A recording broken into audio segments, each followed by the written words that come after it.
Benvenuti, benvenute, siamo Succede alle 31, ma questa volta succede alle 35. C'è sempre qualcosa che succede quando si fanno le dirette e questo appunto forse è il suo bello, ma diciamo che siamo riusciti a rimediare. Benissimo, io vi do il benvenuto in questa giornata che sappiamo non essere una festa, ma una giornata di ricordo, di commemorazione e di punto della situazione per quanto riguarda la situazione della donna, la situazione femminile e soprattutto della situazione dei diritti femminili. E lo facciamo quest'oggi, questo appuntamento, per poterci confrontare su un aspetto molto particolare. Io ho delle ospiti che ci aiuteranno a fare un bel approfondimento, in particolare vi presento subito l'avvocata Sabrina De Santi, ben arrivata. Buonasera. Buonasera avvocata, e poi parleremo un po' di che cosa si occupa lei e della giornata particolare che avete vissuto oggi come avvocate. Insieme a noi poi c'è anche Cristina Martini. Buonasera a tutti e a tutte, grazie. Grazie di essere qui. Ecco, l'avvocata Sabrina De Santi è presidente dell'AIAF, che è l'Associazione Italiana degli Avvocati per la Famiglia e per i Minori. Lei presiede la sezione veneta. E invece Cristina Martini è una media educator ed è soprattutto curatrice dell'osservatorio sul femminicidio di Prosmedia qui di Verona. Sono due punti di vista, due approcci molto interessanti, quelli che ci permetteranno di addentrarci su questo tema che abbiamo tenuto in maniera molto ampia, donne e diritto alla parità.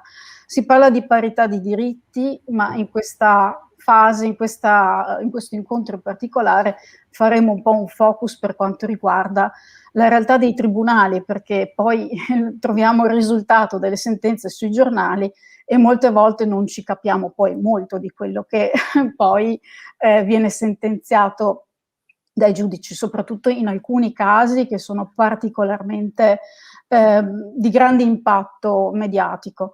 Certo è che non solo quando si parla di sentenza in ambito penale dobbiamo occuparci di questo problema, cioè il problema della disparità, della presenza di pregiudizi che poi portano anche a generare delle sentenze che sono di per sé intrise di un'interpretazione, una visione discriminatoria nei confronti della donna, che spesso è nella posizione della parte più fragile, più debole, se non addirittura appunto della vittima nei casi di cronaca nera e insomma purtroppo i nostri giornali non lesino, non dico quasi tutti i giorni, ma più o meno la media è piuttosto alta. Io mi rivolgo direttamente all'avvocata De Santi, che oggi ha vissuto una giornata piuttosto intensa dal punto di vista della comunicazione, infatti la ringrazio molto di aver trovato il tempo per essere qui con noi. Innanzitutto ci spieghi, avvocata, cos'è l'AIAF e di che cosa esattamente si occupa. Allora, AIAF è l'Associazione Italiana per la Famiglia e per i Minori, è un'associazione di avvocati, nasce nel 93 dall'idea di una decina di colleghi e attualmente conta oltre 2000 avvocati in Italia. E raccoglie, è aperta all'adesione di avvocati che operano principalmente, se non esclusivamente, nel diritto di famiglia. Ecco. E noi ci occupiamo comunque di fare proposte legislative, studiamo la giurisprudenza e facciamo molta formazione, abbiamo convegni, riunioni mensili per fare formazione, autoformazione, per continuare a confrontarci sui temi della famiglia che sono in continuo divenire. Siamo poi degli interlocutori poi del nostro governo e del nostro Parlamento, perché siamo chiamati per esempio in Commissione Giustizia ogni qualvolta c'è da discutere un disegno di legge per dare anche il nostro contributo. Non dico che siamo ascoltati perché sarebbe troppo bello, però abbiamo almeno la possibilità di partecipare ai cambiamenti. Ecco. E abbiamo una scuola, chiudo dicendole che abbiamo una scuola di alta formazione per avvocati, una scuola biennale, per cui teniamo molto alla formazione di tipo specialistico. Abbiamo una rivista, abbiamo un sito, per cui insomma siamo molto attivi, ecco, sul territorio nell'ambito del diritto di famiglia. Questo è molto interessante perché poi credo che uno degli obiettivi anche associativi, mi dica se sono fuori strada, sia anche quello di confrontarsi sull'attualità, su quello che accade, su come si muove anche il mondo della legge, ma anche di quello che succede effettivamente poi quando si arriva a sentenza e quello che c'è prima, anche per accompagnare soprattutto le vostre clienti, le donne che si rivolgono a voi in un percorso processuale che non sempre è lineare. Beh, guardi, lo studio della giurisprudenza è pressoché costante. Ogni giorno siamo abituati a vedere la Cassazione che sforna sentenze in materia di famiglia che sono diversissime tra l'altro le une dalle altre e ci pongono davanti sempre a nuove frontiere. Basta pensare negli ultimi 2 anni al dibattito creato intorno all'assegno di divorzio.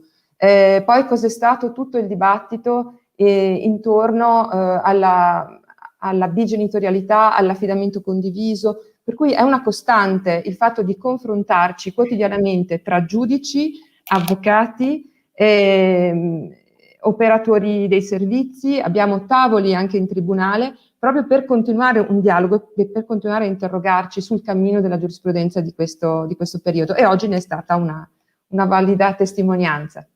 Ecco, ci parli un po' che cosa avete fatto oggi. L'evento si chiamava La legge è uguale per tutte. Esattamente che cosa avete organizzato?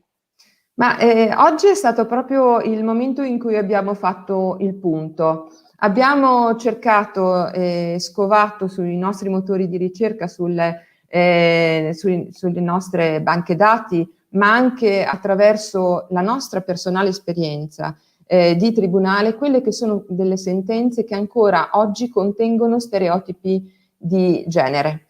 E le abbiamo messe al centro del nostro dibattito, ne abbiamo discusso. Noi siamo avvocati e come avvocati siamo cittadini, e lo stesso i giudici, prima di tutto siamo cittadini, siamo lo specchio della nostra società, e se la società continua ad essere tollerante nei confronti di certi stereotipi, beh, ecco che allora questo trasmigra poi nelle sentenze. E così come la società fa da volano a quello che è il comparto giustizia, così la giustizia, così le sentenze, così tutti noi che lavoriamo in questo ambito dobbiamo fare da volano alla società e quindi riflettere e portare avanti una questione di parità di genere. Siamo partite da Lidia Poët. Lidia Poët era nel 1881 una giovane laureata in giurisprudenza che dopo 2 anni di faticosissima pratica da avvocato ha tentato di iscriversi all'albo degli avvocati di Torino, e l'albo l'ha ammessa, non senza difficoltà, ma l'aveva ammessa. Ma poi la Corte d'Appello e poi successivamente la Cassazione le hanno negato la possibilità di diventare avvocato. E questo perché? Perché si riteneva che l'avvocheria, come si chiamava allora, non si addicesse ad una giovane, perché non si pensava che le donne potessero scendere nello strepito dei pubblici giudizi, trattare argomenti che un uomo si sarebbe guardato bene, anche lui, di trattare, di maneggiare di fronte ad una donna onesta. E poi che ne sarebbe stato di una toga se fosse stata adagiata sulle spalle di abiti bizzarri o di acconciature alla moda? Che cosa si sarebbe detto se una sentenza avesse, diciamo, dato ragione a un'avvocatessa leggiadra? Ecco, siamo partiti da questo tipo di stereotipi, pensando che oggi noi, avvocate, siamo 115.000 su 231.000 avvocati. Per cui in realtà gli stereotipi si possono superare, noi ne siamo la dimostrazione, dobbiamo farlo per tutte le donne. È un grande impegno anche perché lo spaccato temporale non è poi così breve rispetto a questi pregiudizi di partenza, e poi vediamo che comunque si parla ancora di corpo delle donne, della loro femminilità come un elemento che sul lato professionale non dovrebbe essere così esposto, perlomeno Certo. capitano anche questi commenti. Se è d'accordo, io farei vedere un piccolo frammento, non superiamo i 3 minuti, così entriamo proprio nel clima della staffetta di oggi. L'assunzione del marito La moglie si sarebbe resa colpevole, cito testualmente, perché libera di uscire di casa tutti i giorni e dopo aver visto i colleghi al lavoro di prendersi cura della sua persona andando in palestra e svagandosi con le amiche. Inoltre, proseguendo, il marito afferma, rivolgendosi ovviamente facendo riferimento alla moglie, non aveva più alcuna affezione sessuale, facendomi sentire addirittura a disagio, visto che si sottoponeva periodicamente a cure estetiche e dimagranti. Andando avanti si leggono addirittura frasi quali anzi si è pure svagata e ha intessuto nuove amicizie anche senza alcun contributo economico mio, ovviamente è il marito che parla, o ancora frasi del tipo la signora per l'amor proprio che ha caratterizzato le cure, le diete, le uscite con le amiche si è disaffezionata al marito. Quindi è ovvio che il marito vuole negare l'assegno di mantenimento alla moglie, e siamo appunto nel 2019, perché semplicemente la stessa sarebbe stata libera di uscire di casa, di fare aperitivo con le proprie amiche, di andare. Ricominciano le liti e in questa provocazione la moglie, la donna, è l'attrice fondamentale e pertanto gli sono riconosciute le attenuanti generiche. In questo caso si dimostra, e facciamo un altro passo avanti rispetto ai casi che mi hanno preceduto, è il consolidamento del fenomeno della cosiddetta vittimizzazione secondaria. La vittima, cioè la donna, diventa addirittura colpevole della sua stessa morte. Si tende a psicoanalizzare il reale colpevole e addirittura a giustificare le sue reazioni. A questo proposito, nella sentenza si legge che lui era molto probabilmente stanco per il lungo viaggio che lo portava da un paese straniero a rientrare in Italia per rientrare in casa con la moglie. Comportamento ambiguo, e non può sostenersi che lui abbia un'innata propensione alla violenza. Ha agito sotto la spinta di uno stato d'animo molto intenso, non pretestuoso né umanamente del tutto incomprensibile. Insomma, anche in questo caso la donna se l'è cercata e siamo ancora nel 2018. Ecco, abbiamo partecipato in parte comunque al clima, no, di questa staffetta, ed effettivamente quello che ho potuto vedere anch'io, si sono affrontate diverse questioni, no? Anche dal punto di vista diciamo della condivisione fra voi di queste problematiche, che poi noi oggi siamo all'8 marzo. Tendenzialmente in questi ultimi anni, fra il 25 novembre e l'8 marzo, si parla esclusivamente o in maniera preponderante di violenza sulle donne. Anche oggi l'appello del Presidente della Repubblica Mattarella ha puntato sulla questione del femminicidio, che sicuramente è un problema italiano da affrontare in maniera radicale. Però è anche vero che forse poco si presta attenzione a quello che porta poi a esiti così violenti, quindi una situazione di conflitto che è già soggiacente, che è già precedente all'atto violento e che un po' prevarica la figura femminile. Le chiedo, avvocata, lei come civilista che situazioni incontra e che quadro ci può descrivere? Beh, intanto avete scelto due sentenze, no? Mi piace particolarmente la prima, dove la signora faceva, si dice così oggi, fare aperitivo con le amiche, una certa disaffezione verso il marito perché sicura di se stessa.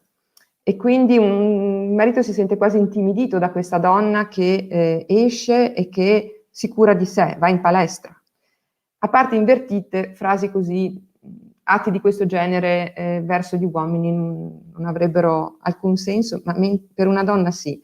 Cioè quello che è importante forse nella lettura di queste sentenze è che non abbiamo bisogno soltanto dei casi eclatanti. Ricordiamo che una donna ogni 60 ore viene uccisa e che pertanto i fatti di cronaca che leggiamo ci danno ancora uno spaccato molto grave di quello che accade in Italia.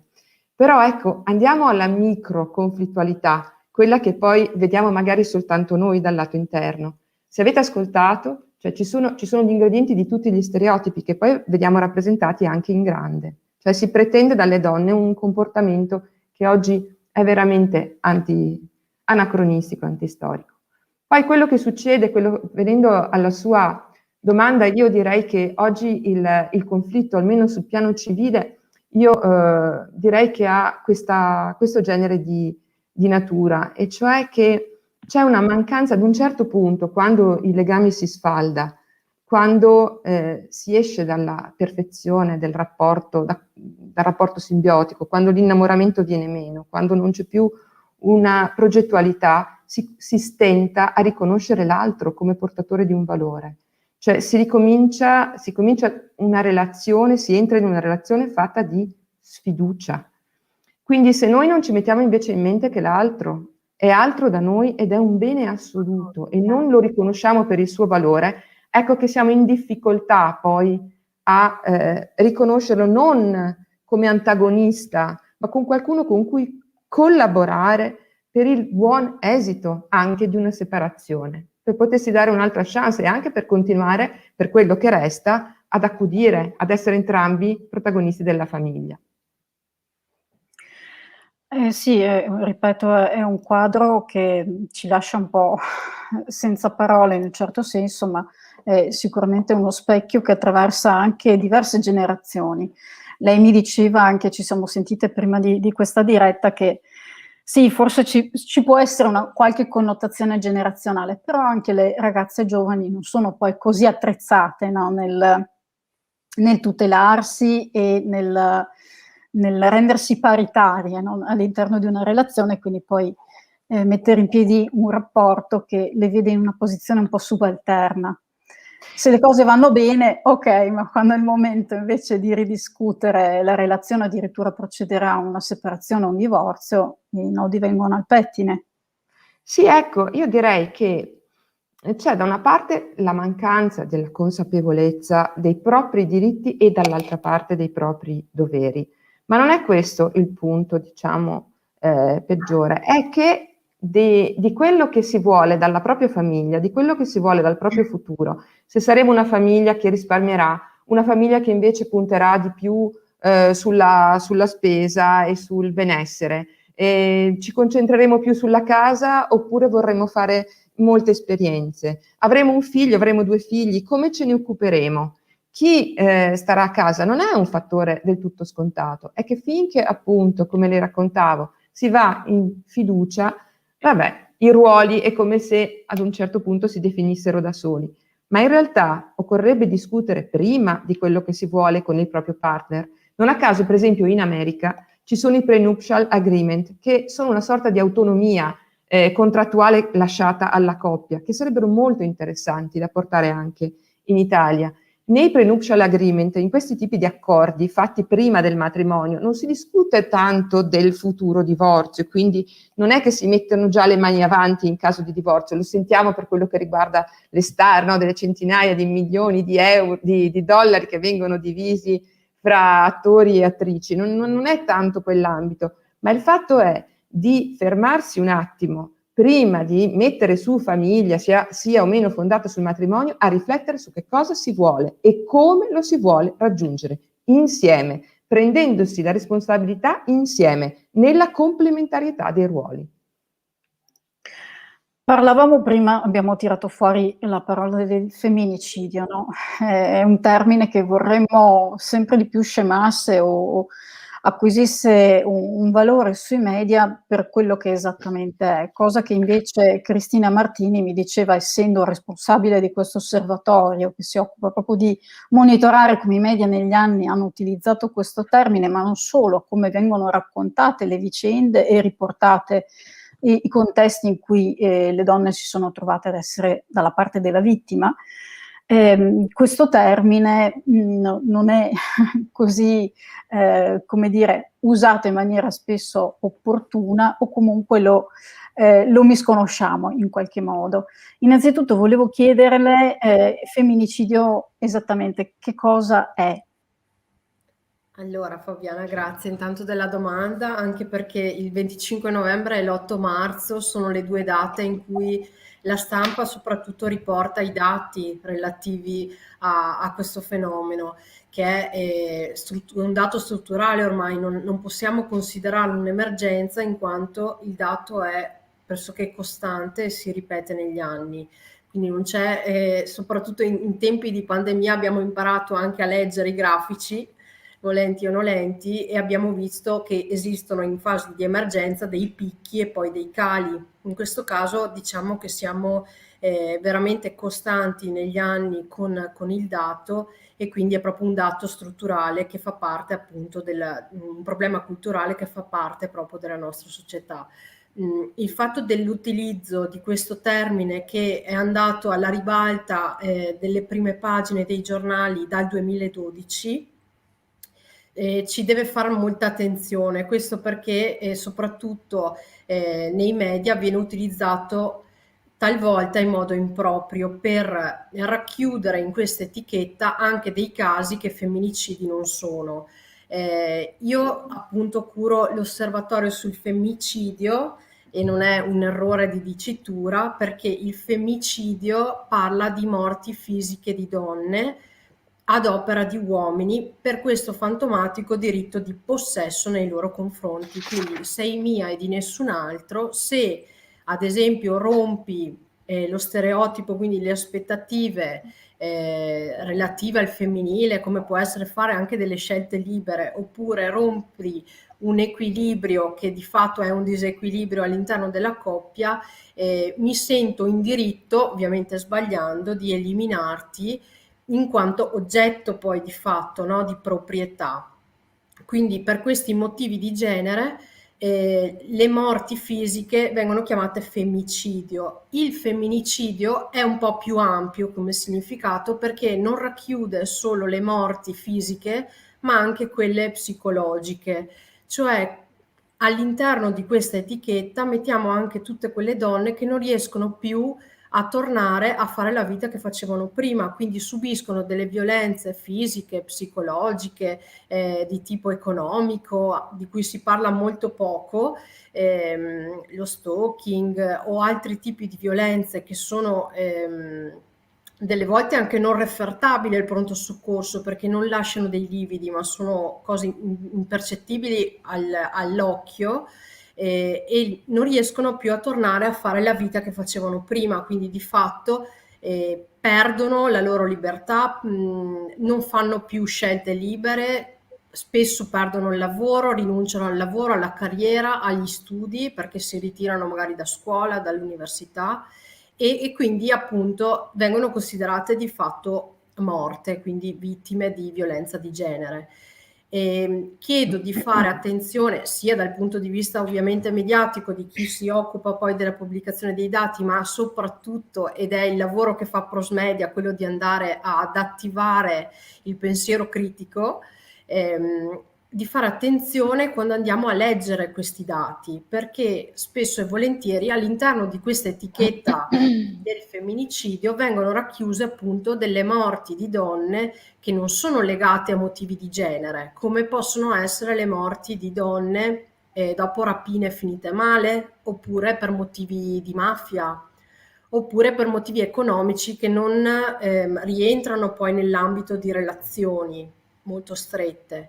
Quindi di fatto bisogna fare molta attenzione. So che è una cosa un po' particolare perché non tutti siamo ferrati sull'argomento, però quando andiamo a leggere i dati sul femminicidio, e chi anche li propone dovrebbe essere in grado di mostrare solamente i casi che rientrano appunto nella cultura del possesso, quindi nel fatto dell'uccisione per motivi di genere, proprio per questo fantomatico diritto di possesso che l'uomo esercita sulla donna. Quindi è davvero importante fare questa distinzione, altrimenti rischiamo di far rientrare appunto in questo grande argomento del femminicidio dei casi che non lo sono di fatto assolutamente. Quindi mi viene da dire che poi il pericolo è quello di non riuscire a circoscrivere, a descrivere in maniera assolutamente precisa e pertinente un fenomeno che comunque esiste e comunque ha numeri significativi e purtroppo ben noti, certo da ridefinire come dici tu, per quanto riguarda la precisione del fenomeno. Però c'è anche un altro aspetto che chiedo rispetto al vostro osservatorio. È cambiato in questi anni il linguaggio dei media quando si riporta in cronaca la vicenda di una donna che subisce violenza, non necessariamente muore, non necessariamente perde la vita, ma può essere appunto vittima di aggressioni molto anche debilitanti. Insomma, Lucia Annibali la ricordiamo tutti come esempio di che cosa può subire una donna come aggressione. Notate che c'è una presa di coscienza, di consapevolezza dell'uso del linguaggio che quindi può influenzare l'opinione pubblica nel prendere le misure, no, alle dinamiche dei fenomeni e anche a ricollocare la donna in una posizione che non sia esclusivamente quella della vittima tout court, ma proprio di una portatrice di diritti. Tra l'altro nel caso di Lucia Annibali proprio lo sfregio dell'identità, no? Quindi di fatto ha rappresentato quasi una morte per lei e l'essere chiamata vittima in questo caso tende ad essere sbagliato, nel senso che loro apprezzano anche essere chiamate sopravvissute, quindi non essere rivittimizzate anche magari con il linguaggio. Chiaramente i manifesti e tutti i provvedimenti dell'ordine dei giornalisti e tutte anche le indicazioni che vengono date portano verso un miglioramento nel racconto di casi di violenza di genere e femminicidio. Rimane comunque anche quell'aspetto che ha sottolineato l'avvocata prima della vittimizzazione, cioè per quanto riguarda la vittima rimane sempre la ricerca un po' di una colpa, quindi la distribuzione di colpa sulla vittima che colpa non ne ha, per cui il fatto di parlare poi di questi stereotipi e pregiudizi che vengono veicolati dai media è importantissimo perché ci fa mettere luce su quello che è il ruolo nella costruzione del significato da parte dei media, perché per tanti, se non per tutti, l'immagine, la narrazione che la stampa dà di determinati eventi, come in questo caso di reati per questioni di genere, è l'unica immagine disponibile che abbiamo. Quindi il fatto che ci venga raccontata in un modo ci porta chiaramente a tarare i nostri pensieri, i nostri comportamenti e anche le nostre azioni su quello che abbiamo letto ed ascoltato. Quindi per quanto riguarda la vittima troviamo una corresponsabilità, tante volte si parla anche di litigio, invece solitamente è un'aggressione che viene subita dalla vittima. Per quanto riguarda i colpevoli troviamo spesso e volentieri, soprattutto se italiani, delle giustificazioni, quindi abbiamo la malattia mentale, il raptus, la gelosia, la furia omicida e tutte queste giustificazioni che ci fanno pensare che non ci sia un progetto dietro. In verità andrebbe data proprio molto più spazio a quelli che sono la parte di pregresso, quindi tutto quella sommerso dell'iceberg che sono i segnali che prima ci sono, e questo è importantissimo perché soprattutto per i più giovani è un messaggio importante, cioè prima di arrivare al tragico epilogo, comunque a violenze di un certo calibro, ci sono dei segnali prima che sono altri tipi di violenze, ad esempio quella psicologica che generalmente viene prima di quella fisica e che sono riconoscibili a un occhio attento. Quindi è importantissimo parlare di segnali, perché questo ci fa capire che sono cose che intanto si decidono, perché la violenza agita si sceglie, e si può anche scegliere di non essere violenti. E poi che esiste un'escalation nella violenza, un ciclo della violenza, e che sono fatti comunque programmati, perché anche la maggior parte dei femminicidi sono atti decisi per tempo, con l'arma magari portata da casa, quindi sono programmati e sono scelte, anche se è scomodo dirlo, sono scelte lucide che una persona compie. Quindi il fatto di parlare di reati programmati o comunque premeditati ci fa capire che intanto c'è un problema culturale profondo, e poi che comunque possiamo fare un lavoro su questo, ed è davvero davvero importante ribadirlo, insomma, per non far cadere in trappola anche chi legge la stampa o il mondo dell'informazione ed ha la percezione che questi siano tutti fatti scollegati che succedono all'improvviso, perché anche questo è un altro vizio che possiamo trovare, cioè il fatto di non ricondurli tutti a un problema culturale, ma come se fossero dei casi singoli che succedono ogni 2 o 3 giorni. Quindi queste sono, diciamo, le cose più importanti che sono state rilevate all'interno della ricerca. Avvocata De Santi, Cristina Martini ha detto alcune cose, fra cui io mi sono annotata la questione appunto dell'uso delle parole, e l'uso delle parole anche in sentenza, come avete dimostrato voi oggi, è molto importante. Ma c'è anche quell'appunto alla corresponsabilità, no? Come le donne vengono rappresentate come corresponsabili, quasi concausa, no? Degli eventi. Tornando in una dimensione più civilistica, quindi le dinamiche all'interno di una coppia che decide di separarsi, o perlomeno uno dei due decide di chiedere la separazione o il divorzio, lei mi diceva anche che ci può essere quest'idea di una corresponsabilità da parte della compagna, della moglie, che viene spesso messa in evidenza da parte della controparte, quindi da altri avvocati che si occupano ovviamente di seguire gli interessi del marito in questo caso. Ci può un po' raccontare, far presente su che piano ci si sta muovendo oggi, cioè per capire se siamo tanto distanti dalle contestazioni nei confronti di un'aspirante avvocata che nell'Ottocento voleva indossare la toga e invece i tempi contemporanei. La domanda è complessa, bellissima, grazie, e poi ringrazio anche la dottoressa Martini che ha fatto il punto, ha fatto un'ottima sintesi su femminicidio e femminicidio. Le parole hanno una grande importanza. Lo ricordava oggi la Presidente del Tribunale. Ecco, siamo orgogliose di dire che noi abbiamo il Presidente del Tribunale, che è una donna, abbiamo il Capo della Procura della Repubblica, che è una donna, Angela Barbaglio, e abbiamo il Presidente del Consiglio dell'Ordine degli Avvocati, che è una donna, Barbara Bissoli. Per cui possiamo dire che in un certo qual modo cominciamo a vedere di rompere il nostro soffitto di cristallo, perché bene che ci siano donne in posizioni apicali così importanti. Corresponsabilità. Beh, i casi che sono stati trattati oggi ci raccontano sempre dell'indulgenza anche nelle indagini, nel cercare di capire il gesto. Avevo letto qualche anno fa, mi aveva veramente indignato, ma ne avevamo parlato parecchio anche tra di noi, di quel caso in cui si diceva che una donna era morta per il troppo amore del compagno. Cioè, spero di non leggerlo più, che si muore per troppo amore, perché per il troppo amore si può vivere, ci si può lasciare andare, perché il troppo amore deve portare al rispetto, non certo alla soppressione della vita di una persona.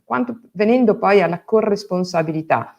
Beh, gli atti che sono stati letti prima parlavano appunto del fatto che si cerca comunque di dare alla donna non solo la corresponsabilità, va bene nella rottura, ma ci sta, cioè che ci si accusi ad un certo punto, ci può anche stare. Quello che fa specie è che ancora negli atti e qualche volta nelle sentenze, ma anche negli atti di parte, si leggano di stereotipi, di volontà che relegano ancora la donna ad un ruolo di subordinazione rispetto all'uomo e quindi non ad una comprimarietà delle donne e degli uomini. Quindi ecco, è questo il movimento che c'è stato oggi. Io, non so, mi veniva in mente, fra le varie riflessioni che ci hanno condotte oggi, anche quello che diceva la Presidente del Tribunale sulle parole, e cioè che noi viviamo di parole, il mio ambito è fatto di parole, noi non produciamo niente con le mani e talvolta ci manca, noi produciamo atti, noi produciamo sentenze e quelle parole diventano pietre ad un certo punto, anche quando le sentenze vanno bene. Ci sono dei passaggi, ci sono la lettura di certi atti che possono veramente segnare una persona profondamente, perché si vede per la prima volta dipinta in un modo che conosce soltanto in quel momento, e ci sono parole che feriscono, esattamente come delle pietre lanciate anche negli atti di parte, anche perché provengono da chi un giorno si è amato, atti che provengono anche dal padre dei propri figli, come anche dalla madre dei propri figli, ecco, talvolta. Quindi attenzione alle parole. Oggi lo abbiamo richiamato fermamente, l'attenzione alle parole. È un aggancio anche questo che rivolgo a Cristina Martini, occupandosi invece anche di educazione ai media. Lei si trova spesso ad avere a che fare con i ragazzi nelle scuole, quindi fa questo tipo di impegno per far capire come gli stereotipi di genere sono ovunque, non si ritrovano soltanto sui giornali, quindi non è una cosa che riguarda il mondo degli adulti, ma riguarda anche già i bambini o i ragazzi nelle scuole. Questo tipo di impegno come lo sta svolgendo e soprattutto che realtà descrive? Effettivamente i ragazzi hanno questo tipo di problemi? Sì, allora è un'attività molto particolare l'educazione ai media, intanto andiamo a fare delle attività, degli interventi che educano alla comprensione critica dei linguaggi dei media. Generalmente incontro scuole medie e scuole superiori, quindi già ragazzi con un certo, diciamo, pensiero critico, perché di fatto lo hanno anche se sono molto giovani. Andiamo a fare dei percorsi in cui approfondiamo appunto gli stereotipi di genere, quindi legati al maschile e al femminile, e loro li sanno già, li hanno già imparati, perché gli stereotipi non sono natura, ma sono cultura, quindi li hanno già imparati in famiglia, nelle attività sportive, a scuola, dal mondo dei giocattoli, dai libri di testo. Hanno avuto modo di sperimentarli e soprattutto hanno avuto modo di capire che hanno un lato negativo, perché da una parte ci aiutano a organizzare la realtà e a comprenderla meglio, dall'altra hanno un lato, diciamo, negativo che loro già conoscono, che è quello delle aspettative, perché a seconda dell'essere maschio oppure femmina ci si aspetta da loro qualcosa di diverso. Tutti siamo ovviamente diversi e non ci si può aspettare dei comportamenti a seconda del genere, quindi del fatto di essere o maschi o femmine. E questa è una cosa che poi andiamo a ritrovare anche dal punto di vista pubblicitario, nel commento. Loro sono perfettamente in grado di, con quest'occhio critico aperto, di andare a riconoscere da sole attraverso appunto i linguaggi che sono a loro vicini, quindi quello della pubblicità, quello e poi alla fine per approdare in cronaca e quindi andare a riconoscere anche lì quelli che sono gli stereotipi e pregiudizi legati soprattutto del femminile e quindi della donna come oggetto, anche perché è molto forte per quanto riguarda però anche nei casi di violenza di genere la donna è percepita proprio come un oggetto, quindi connessione. Sì, infatti Cristina adesso? Sì, adesso un pochino, vediamo se sì, la rete ogni tanto fa qualche dispetto. Ok, quindi a partire appunto dalle pubblicità poi approdiamo in cronaca e andiamo alla donna che la troviamo molto spesso come oggetto nelle pubblicità e poi la troviamo come oggetto relazioni, quindi andare a vedere come la violenza di genere vede come oggetto e soggetto, vittima e colpevole. E quindi andare a riconoscere anche quelli che sono gli stereotipi e i pregiudizi che loro hanno già ascoltato, perché loro ascoltano e hanno una dieta molto varia, anche se non ci se lo aspetta, e quindi che hanno già ascoltato magari senza occhio critico, sicuramente sono già andati incontro a questi tipi di messaggi. Il fatto di puntare gli occhi, quindi su tutta la parte di sommerso della violenza, è quella cosa che diciamo incuriosisce di più, perché a loro sono appunto fenomeni legati a un raptus, cosa che non è assolutamente, quindi non sono atti improvvisi, ma ci porta anche a riflettere su tutto quello che sta dietro. E magari c'è anche capitato, perché io mi muovo con una collega psicologa che insomma mi appoggia in questo percorso, in cui andiamo proprio a scovare, riescono a riconoscere, diciamo, alla fine di questi percorsi degli atti violenti che subiscono anche tra pari, quindi anche tra coppie di molto ragazzini e ragazzine molto giovani. Questo perché la violenza di genere è trasversale, non è solo cosa di adulti.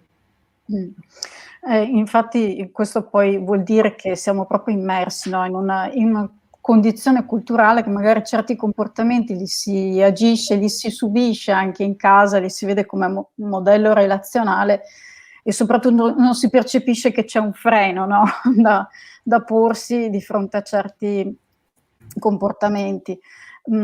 È sicuramente interessante come base di lavoro e come osservazione, perché poi nell'arco di poco questi saranno adulti, questi giovani saranno adulti e quindi si vorrebbe che le nuove generazioni apportassero dei cambiamenti in senso migliorativo. Evidentemente bisogna lavorarci con molta attenzione, quindi non darlo per scontato.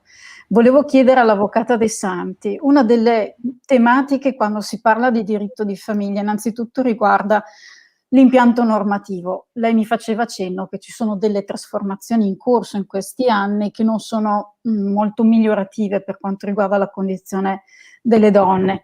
Però una delle frequenti osservazioni che vengono poste anche attraverso i giornali farebbero pensare che l'attuale impianto sia invece squilibrato nei confronti degli uomini e che siano loro realmente in una posizione di svantaggio rispetto a ciò che la legge prevede per tutelare la figura della donna, che spesso è associata anche alla figura della madre, non necessariamente, ma se ci sono i figli, ovviamente subentra anche la tutela dei diritti dei figli e spesso gli affidamenti vediamo che insomma si parla anche di affido condiviso, per cui forse le cose sono un po' cambiate, ma tendenzialmente c'è questa lettura, no? Che alla fine sia solo la figura femminile, la donna, quella che si avvantaggia in qualche modo proprio in punta di legge, quindi che non sia una discriminante dovuta alle scelte del giudice, ma che sia proprio il codice che imposta le cose così. È veramente questa la fotografia? C'è un problema di diritti per gli uomini per quanto riguarda il diritto di famiglia, oppure è una narrazione un po' strumentale? Beh, direi che la legge è neutra, nel senso che dal 2006 in poi noi abbiamo l'affido condiviso e poi anche con la riforma del 2012 con lo stato unico di figlio si è introdotta un'idea completamente diversa, cioè che il bimbo è soggetto delle relazioni. Il bambino ha diritto alla bigenitorialità e al diritto a conservare il proprio ambiente domestico, così come era anche prima, ma a conservare un rapporto che sia significativo con entrambi i genitori. Per cui affido condiviso e regole scritte nella legge non privilegiano i genitori, cioè un genitore rispetto all'altro, ma privilegiano il benessere del bimbo che ha il diritto di crescere e di essere il meno, diciamo, coinvolto possibile nella crisi dei genitori. Ma quello che succede poi di fatto nella realtà è una cosa che gli uomini percepiscono come discriminante nei loro confronti, ma è l'effetto di quello stereotipo di cui stiamo dicendo che siamo anche un po' vittime, no? Cioè, se si dice che le donne hanno compiti di cura e che come curano le donne e i bambini non ce n'è, beh, allora è ovvio che nelle sentenze poi si darà spazio a quando si parla di collocamento, perché oggi l'affido esclusivo o l'affido super esclusivo è veramente raro e implica veramente delle questioni, per esempio appunto di violenza domestica o comunque questioni altre, questioni piuttosto marginali, ma nel 90% dei casi l'affido è condiviso. Però il collocamento, quindi dove sta il bambino maggiormente, sta presso la mamma e il genitore che avrà la casa coniugale è quella dove vive il figlio e quindi normalmente la mamma. Ecco che magari il papà, che è il proprietario della casa, dice ecco io devo fare le valigie e me ne devo andare via. Guardate un po' voi se è giusto questo. Però questo è un po' l'altra faccia della medaglia, no? Dello stereotipo. In realtà io ho visto che qualche anno fa, non so se vi ricordate, ma sarà stato 3 anni fa, si parlava del DDL Pillon, il disegno di legge Pillon, che aveva acquistato gli onori della cronaca, ne avevamo parlato moltissimo, se ne era parlato moltissimo anche sui giornali. Questo disegno di legge, che poi è stato superato senza appello, c'erano molte criticità, però prevedeva che venisse messo da parte l'affido condiviso, ma i figli venissero dati al 50% ciascuno dei genitori, quindi niente più stabilire weekend alternati, 2 pomeriggi alla settimana, no, metà tempo con uno, metà tempo con l'altro, nessuna assegnazione della casa coniugale e nessun mantenimento dei figli, quindi proprio una spaccatura a metà. Beh, io quel disegno, vi dicevo, è stato bocciato, però io avrei salvato quella parte, perché non tanto, cioè perché c'è un'idea dietro, no? Dici, ma perché avrei voluto chiedere, avrei voluto portare avanti quest'idea? Cioè, perché dopo la separazione pretendiamo che i genitori si occupino esattamente al 50% dei figli e quindi presupponiamo che entrambi stiano andando a lavorare e che ci siano regole ferree, perché al lavoro poi non si può sgarrare, ci siano regole ferree per la condivisione del figlio.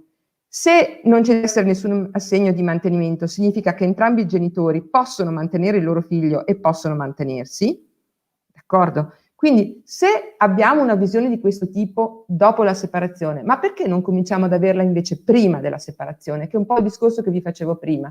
Perché non cominciamo a vedere quante persone nell'ambito della propria famiglia si sono organizzate in questo modo e distribuiscono esattamente in maniera paritaria i compiti di cura in tutti i sensi, di cura anche economica della loro famiglia.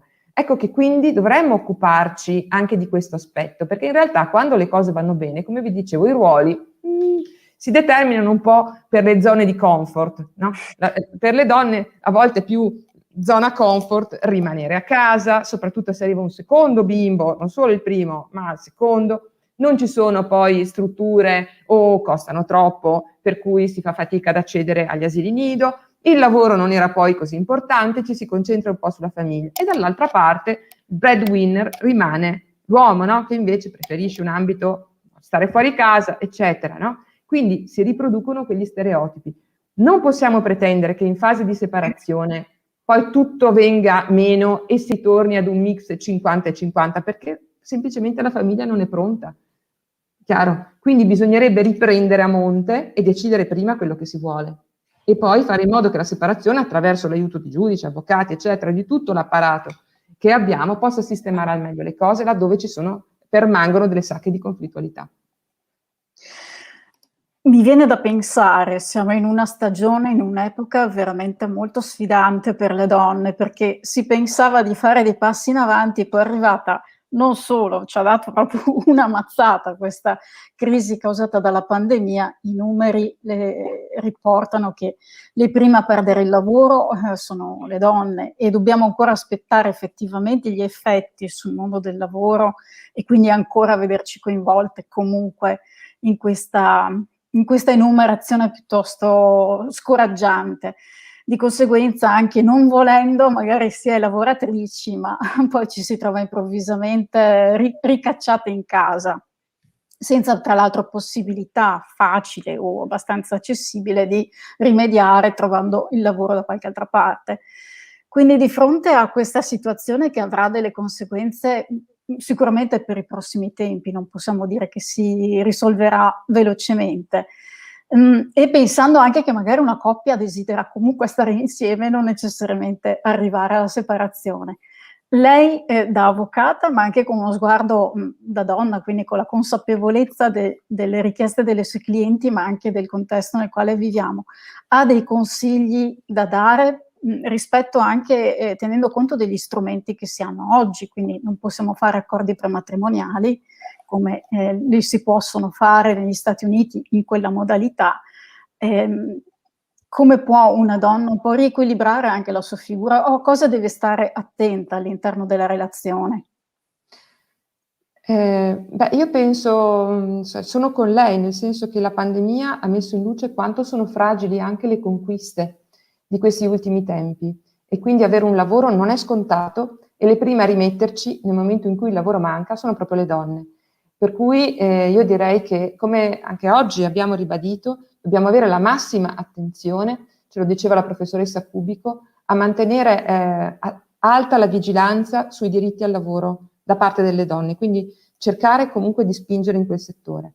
Io leggevo anche che tutti quelli che erano i commenti sul recovery plan, sulla Next EU Generation, eccetera, cioè come dovremo impegnarci tutti quanti per destinare una parte delle risorse a fare in modo che siano destinate anche alla cura e alla condivisione della genitorialità. Non basta avere un asilo nido sotto casa per risolvere il problema, occorre che entrambi i genitori si diano la possibilità, si diano lo spazio mentale per pensare che il lavoro è un ambito importantissimo della propria vita, ma non è l'unico, e che la famiglia va curata, che le relazioni vanno curate, che i figli vanno goduti, soprattutto finché sono piccolini.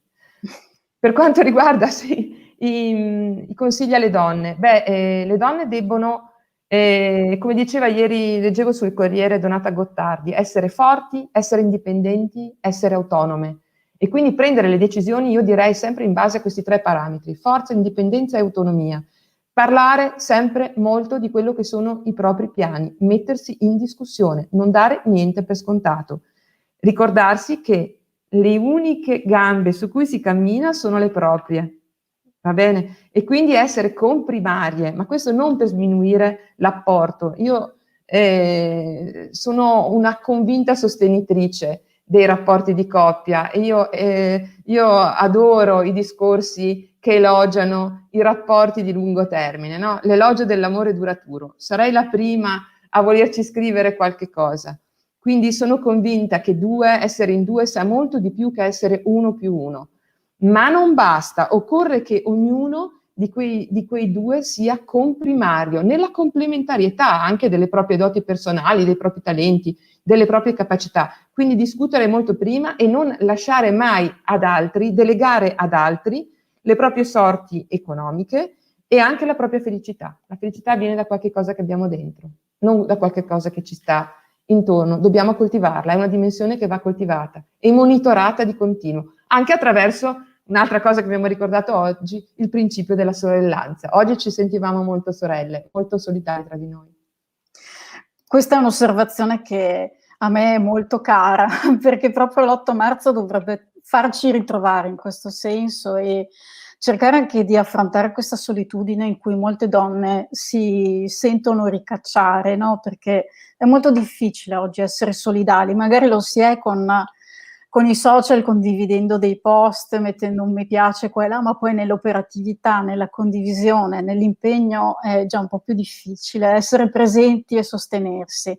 In questo senso chiudiamo, perché ormai siamo arrivati, stiamo andando verso l'ora della nostra discussione.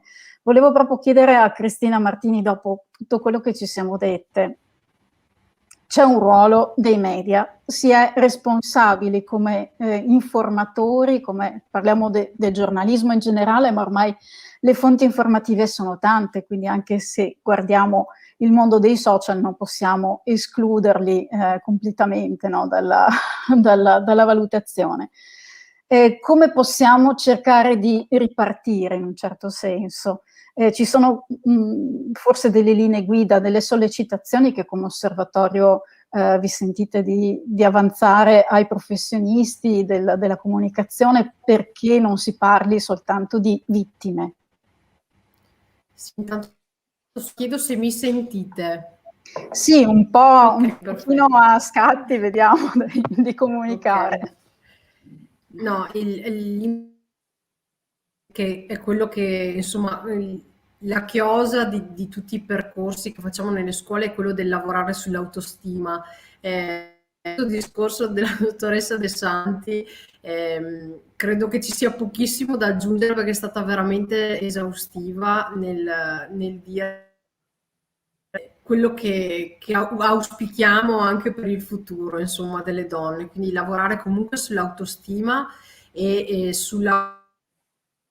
mi viene da pensare che talvolta tante sentenze di questo tipo, ma anche tanti articoli scritti da gli stereotipi e pregiudizi sono scritti proprio da donne e questo ci meraviglia perché diciamo ma come proprio loro che dovrebbero poi alla fine gli stereotipi colpiscono allo stesso modo uomini e donne, quindi sicuramente il lavoro sugli stereotipi è molto importante e ci tengo sempre a dire attiviamo questo pensiero critico perché ci aiuta anche a comprendere meglio i messaggi che ascoltiamo e anche a comunicare meglio, perché tanto di quello che siamo, di come ci comportiamo e di come appunto agiamo è dovuto anche, quindi il fatto di porci in un modo critico nei confronti di ciò che leggiamo e ascoltiamo è fondamentale per ricostruire anche un linguaggio e un ambiente che sia inclusivo anche nei confronti delle donne.